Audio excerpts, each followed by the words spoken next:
Gutfeld Town Hall. Tonight we're joined by an audience from the Eastern State Correctional Facility.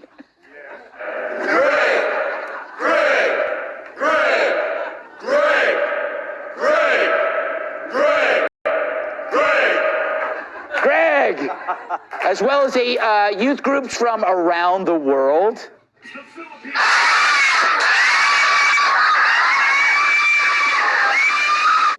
Aw, I'll be home soon. And of course, my old roommate, Steve, the creepy magician.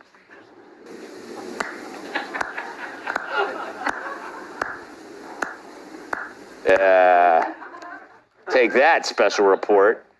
Now, tonight's guest has many notable moments on the campaign trail, specifically how he's dealt with the media. Take a look.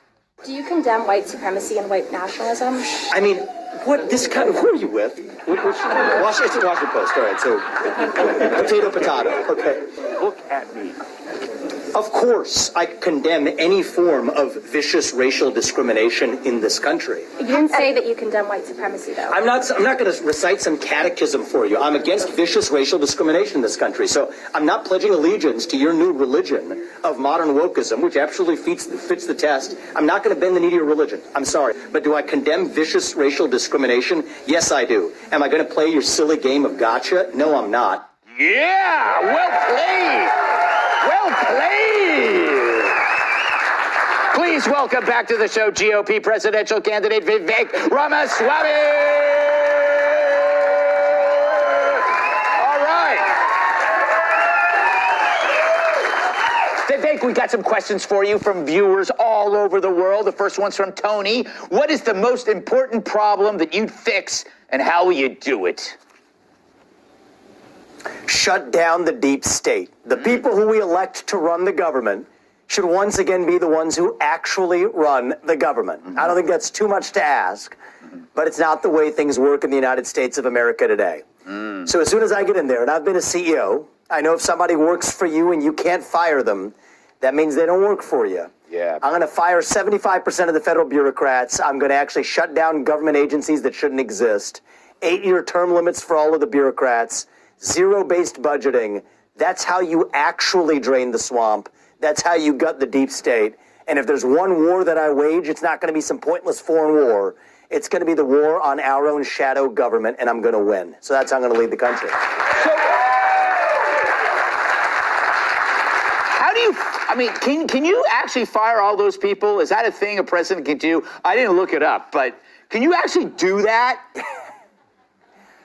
Yeah, you actually can, Greg. Now, they told Donald Trump for all kinds of reasons that he couldn't. They duped him, as I see it. They told him there are civil service protections that stop you from firing bureaucrats. You got to do this thing called reading the law, though. Those civil service protections only protect against individual employee firings. They do not apply to mass layoffs. And mass firings are absolutely what I am bringing to the D.C. bureaucracy. Wow. I do not believe in incremental reform. It doesn't work. I believe in actually shutting it down, and that's how we're going to get the country back. So that means I could actually fire my whole staff, but if I just want to fire one person, like, I don't know, and then I'd have to fire them all. Okay. All right. Chicken Lizard. I don't know if that's a real name. It actually makes sense. It actually makes sense. Yeah, it does. Okay. This guy, Chicken Lizard, I can't believe I'm saying that, asks, if elected, what would your first executive order be once in office? And would it be on day one? I do have a lot of executive orders lined up for day one, which are mostly rescinding past unconstitutional executive orders. I'll give you an example of one of them. It's Executive Order 11246 is what it's called. Lyndon Johnson adopted it, and it basically says if you're getting federal money or if you're doing business with the federal government, you have to adopt toxic racial and gender quota systems in your ranks. I would eliminate that. I think we should get jobs based on merit in this country. That's part of how we get this toxic new form of reverse racism in America. End it. The best way to stop discrimination on the basis of the race is stop discriminating on the basis of race. So it's not that complicated. I've pushed prior Republican presidents and administrations on why they didn't do it. They said it's a political hill we didn't want to die on.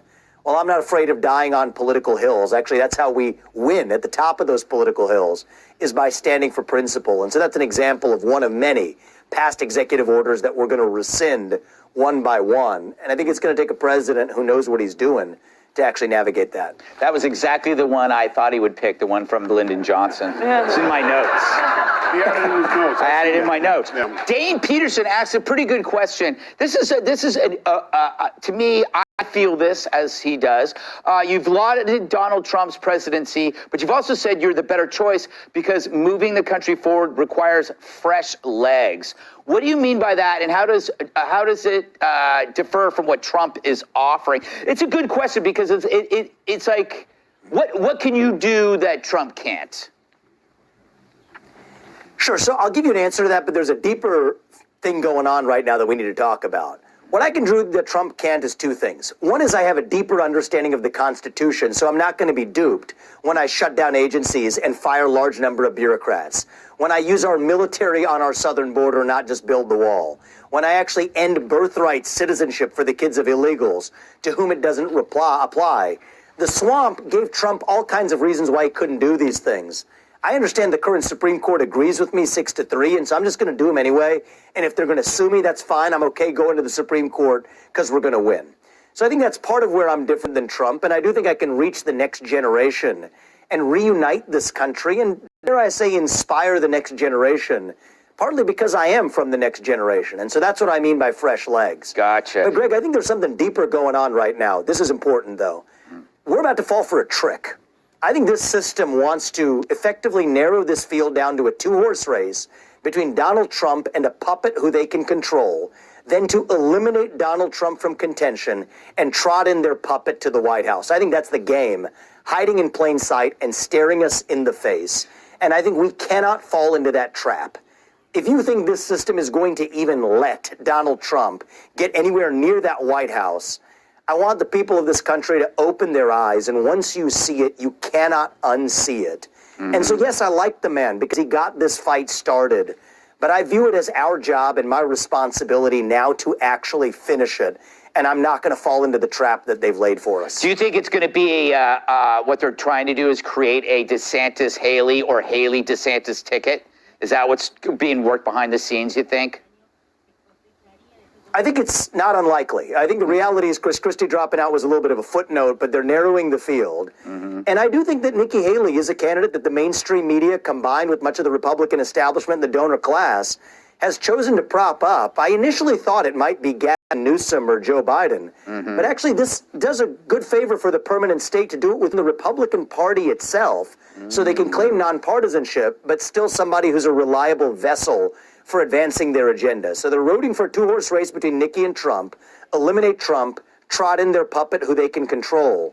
And I'm in this to the very end to make sure that doesn't happen because our America First agenda cannot end with Donald Trump.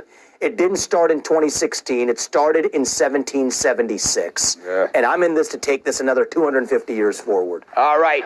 We got to move on, Vivek. So we're going to see you tomorrow. We're going to back for part 2 of our town hall. Control yourselves, people. See you tomorrow. Up next, lefties hit a new level, calling Trump the devil.